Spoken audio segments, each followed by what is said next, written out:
Hanya hitungan hari jelang sidang perdana kasus pembunuhan berencana Brigadir Yosua, Verdi Sambo mengubah sejumlah keterangannya. Lewat kuasa hukumnya, Sambo mengaku tidak meminta Barada Eliezer untuk menembak, tapi hanya menghajar Yosua. Sejumlah argumen baru ini pun dinilai jadi siasat Sambo untuk mengelak dari tuduhan pembunuhan berencana. Memang ada perintah FS pada saat itu yang dari berkas yang kami dapatkan, itu perintahnya adalah hajar Cat. Namun yang terjadi adalah penembakan pada saat itu. FS bahkan mengakui skenario tembak-menembak dilakukan di rumah Duren 3 untuk menyelamatkan RE dan FS meminta saksi. Jadi di fase yang ketiga ini, fase penegakan hukum ini FS sudah meminta saksi RR, KM, dan PC untuk menyatakan kejadian yang sebenarnya. Berkas dakwaan sudah siap, tapi tersangka otak pembunuhan berencana Brigadir Yosua Verdi Sambo mendadak ganti cerita. Padahal sidang perdana kasus ini kurang dari sepekan lagi. Versi yang ini berubah dari cerita tersangka Eliezer dan Ricky Rizal saat rekonstruksi pada 30 Agustus lalu. Karena pada saat itu, keduanya mengaku mendengar perintah tembak dari Verdi Sambo. Sebagai ajudan dengan pangkat terendah, Eliezer terpaksa patuh. Bahwa perintah yang disampaikan kepada klien saya bukanlah hajar, tetapi perintah menembak. Itu catatan pertama. Jadi kata-kata detailnya begitu ya, memang detailnya Baradae mengaku perintahnya adalah menembak, tidak ada kata menghajar. Tidak ada. Memang sudah tidak kaget karena dari rekonstruksi saya sudah dibantah. Tetapi perlu kita sampaikan, minta dukungan dari publik bahwa Richard Eliezer tidak akan berubah BAP-nya dan tetap akan konsisten. Nanti kita cocokkan dengan alat bukti yang lainnya.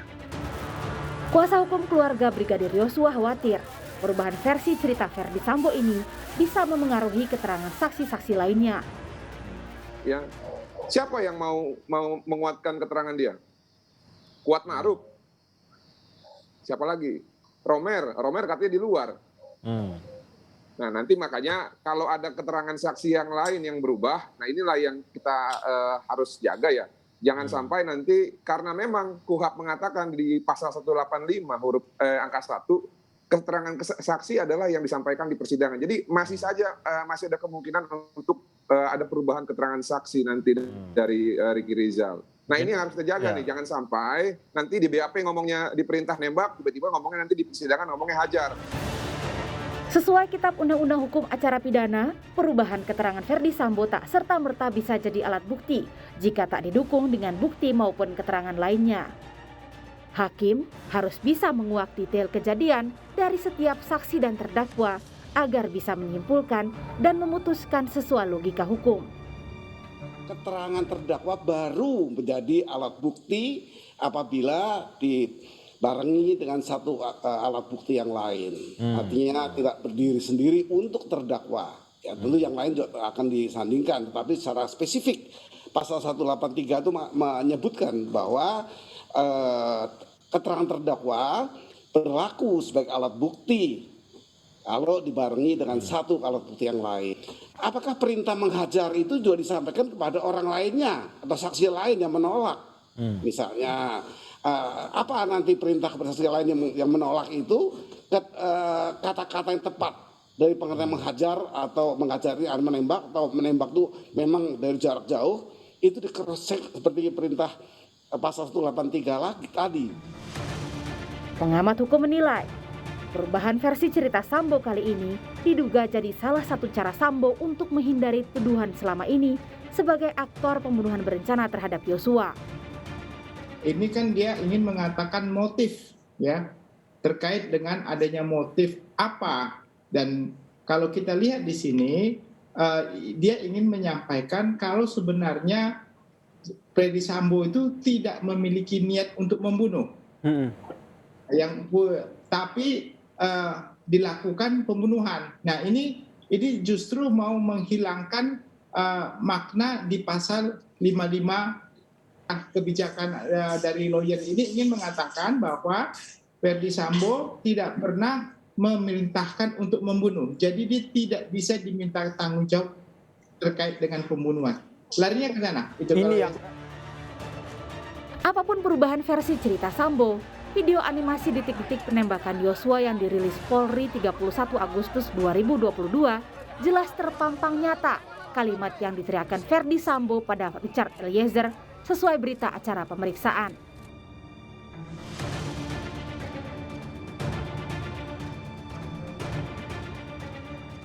Woi, kamu tembak. Kau tembak cepat. Cepat woi, kau tembak. Pukul 17:12, Eliezer pun menembak Yosua 3 atau 4 kali. Di visual animasi tersebut, Ferdi Sambo juga menembak ke arah Yosua setelah ia jatuh tertelungkup ditembak Eliezer.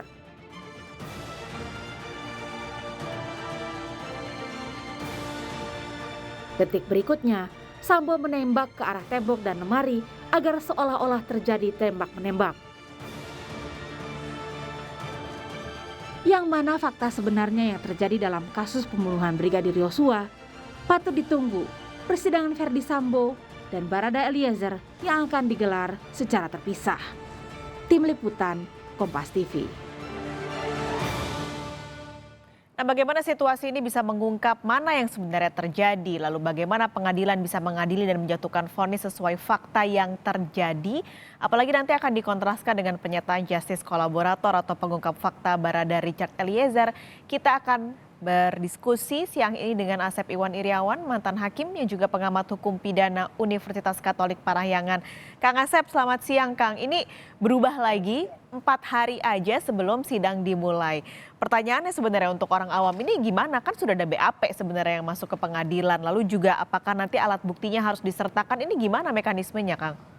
Ya kalau ngomong di luar itu bukan bukti mengikat, bukti bebas. Ya siapapun apalagi yang ngomong pengacaranya gitu kan, satu itu. Kedua, kalau yang ngomong adalah terdakwanya memang katakan itu, sekali lagi, buka 189 ayat 3. Keterangan terdakwa hanya berlaku bagi dirinya sendiri. Di persidangan itu minimum 2 alat bukti. Nah alat bukti ini 185 ayat 6 harus bersesuaian dengan yang lain. Jadi kalau sekarang di luar sidang mau ngomong apapun udah nggak ada masalah, silakan aja. Anggap aja drama seri kan. Nah satu itu. Kedua, kalau dia ngomong katakan benar, atau berlaku bagi dirinya sendiri, tanpa dukung alat bukti yang lain, nggak ada percuma, hakim tidak akan yakin. Katakanlah sekarang ya, dia merubah BAP, 163 mengatur perubahan BAP menjadi sekarang kata dihajar, sekali lagi harus ada alasannya, hakim akan menanyakan, kalau enggak, dia kena saksi palsu, 174 KUHP.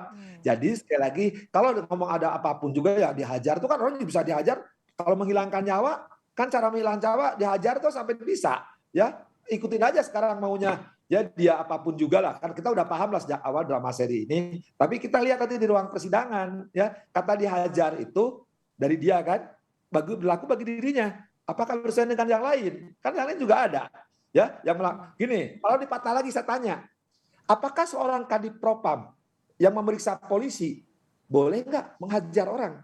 Pertanyaannya itu kan, boleh nggak? Kan nggak boleh, wong dia juga meriksa polisi-polisi yang melanggar, kok dia suruh hajar orang. Nah berarti jiwa kesatrianya, jiwa perwiranya, ya, jiwa bohongnya kelihatan, Mas, Mbak.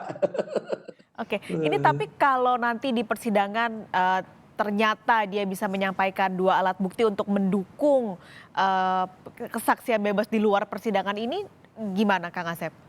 Ya, minimum 2 alat bukti, jangankan 2 alat bukti, 1000 alat bukti pun kalau hakim nggak yakin, ya nggak bisa.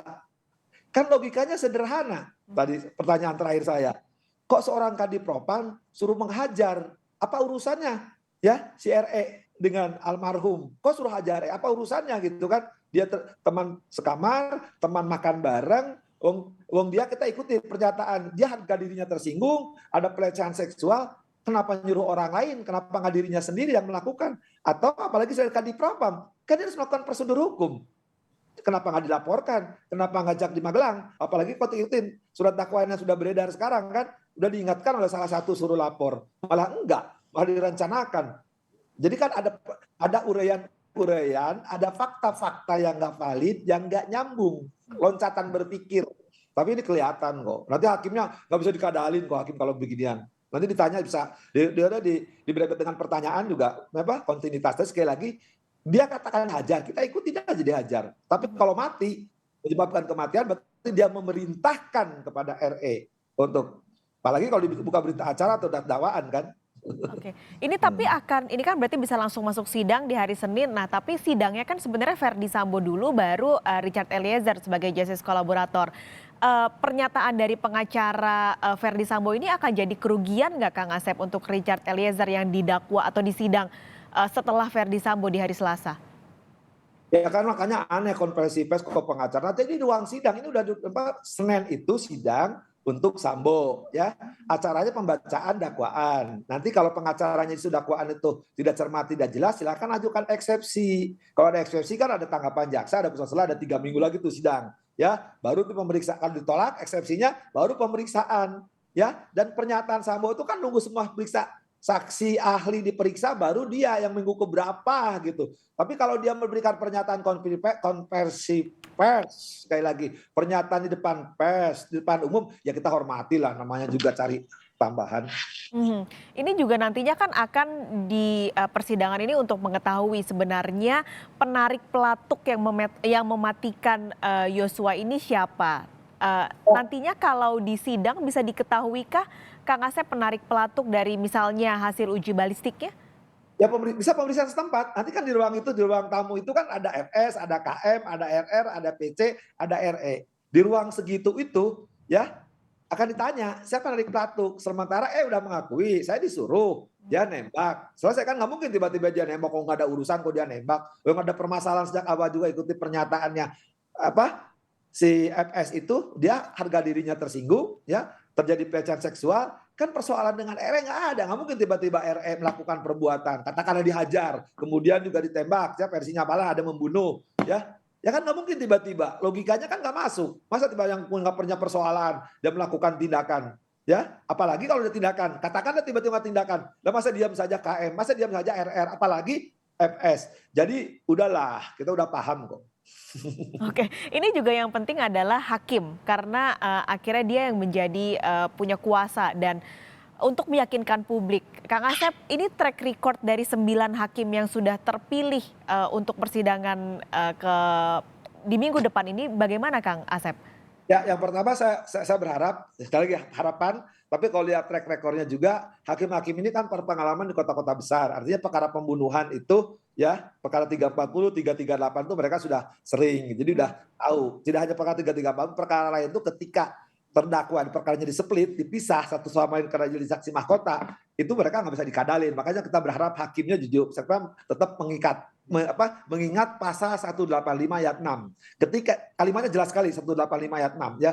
Hakim sekali lagi dalam menilai ya alat bukti harus ada kesesuaian satu dengan yang lain. Harusnya dengan barang bukti, latar belakang dari saksi. Karena nanti FS ini kan baik sebagai terdakwa maupun sebagai saksi dalam perkara lain ya. Jadi nanti kan kerja sebagai terdakwa, omongan dia nggak berlaku sebagai terdakwa karena hanya berlaku bagi dirinya ya. Kedua, kalau dia sebagai saksi ya terdakwanya yang lain ya, kan ada 4 lagi nanti, katakanlah sesuai dengan yang 4 itu ya, atau yang 3 gitu kan, itu juga hakim akan menilai ya. Maka ingat, hakim harus dengan sungguh dan hati-hati objektif menilai. Nah itu hakim udah berpengalaman ketika ya dikadalin oleh saksi, oleh terdakwa ya, hakim bukan kadal lagi, mereka udah dinosaurus kok. Tapi nantinya ini kan kalau Richard Eliezer sudah menjadi justice kolaborator, itu nanti pengakuannya akan mendapat poin lebih baik nggak sih di mata hakim, Kang Asep, dibandingkan dengan terdakwa-terdakwa lain? JC itu yang berwenang menilai JC bukan pengacara ya, tapi lembaga yang ditunjuk oleh undang-undang namanya LPSK. Di situ ada tahapan-tahapan, ada assessment. Jadi dia nggak mungkin nggak jujur, nggak mungkin dia bohong, nggak mungkin kalau dia bohong, ngomong dia nggak jujur, nggak mungkin lahir JC oleh LPSK. Kan terbukti si PC kan nggak jujur, nggak berani menerangkan, nggak keluar PC-nya kan, karena suka keterangan. Jadi yang bohong itu siapa, yang jujur itu siapa? Sekali lagi, keterangan JC itu nggak sembarangan. LPSK diberi kewenangan oleh undang-undang. Jadi ketika LPSK mengeluarkan itu, berarti sudah melalui tahapan, berarti sudah benar dan tepat. Jadi kalau sekarang ada pihak-pihak mengatakan suruh jujur JC, ya kalau bukan lembaga berwenang, belajarlah tentang kompetensi. Kalau nggak berwenang, jangan banyak omong, lebih baik diam, ketahuan bodohnya itu. Oke, jadi kita akan nantikan sama-sama pekan depan di hari Senin, Selasa, Rabu untuk persidangan kasus ini. Sekali lagi semoga semuanya jujur dan terbuka dengan baik ya Kang Asep, karena ini sangat dinantikan oleh publik. Kang Asep, terima kasih sudah bergabung hari ini di Kompas Siang. Sehat selalu.